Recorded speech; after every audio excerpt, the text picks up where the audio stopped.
Welcome back to my channel বন্ধুরা। কয়েকদিনের কাঙ্ক্ষিত সেই দিনটি চলেই এলো। বিপিএল কাপ সিজন 3 আর কিছুক্ষণের মধ্যেই শুরু হবে। দেখতেই পাচ্ছ আমাদের মাঠ পুরোপুরি রেডি। যেহেতু টুর্নামেন্টের আম্পায়ারিংয়ের দায়িত্ব আমার উপর পড়েছিল, তাই ক্লাব কর্তৃপক্ষ থেকে আমার ব্যাটিং টেস্ট নেওয়া হলো। আদৌ আমি যোগ্য কিনা ফাইনালে যোগ্যতা পরীক্ষায় পাশ করে ময়দানে নেমে পড়লাম। খেলা শুরু হওয়ার আগে প্লেয়ারদের নিয়মগুলো ভালো করে বুঝিয়ে দিলাম। আমার সাথে লেগ আম্পায়ারিংয়ের দায়িত্বে আরেকটি দাদা ছিল। ইতিমধ্যে ম্যাচ শুরু হলো। বেশ নামকরা কয়েকটি প্লেয়ার এসেছিল।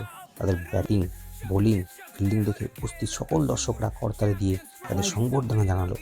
মোট 16টি দলের খেলা ছিল। যেহেতু খেলা শুরু হতে হতে আমাদের অনেকটা দেরি হয়ে গেছিলো, তাই ফাইনাল ম্যাচ শুরু হওয়ার আগে প্রায় 4:30 বেজেছিল, ভোর 4:30। তো ফাইনাল ম্যাচের টস পর্ব ফাইনালি চলে এলো। তো টস পর্ব শেষ করে ফাইনাল ম্যাচ অনুষ্ঠিত হলো। সোনারপুরের টিম পবিত্র plumber BPL cup season 3 2025 champion হয়েছে। ওভারঅল খুব ভালো খেলা হয়েছে বলা যায়। আশা করব টুর্নামেন্টটা সকলের পছন্দ হয়েছে।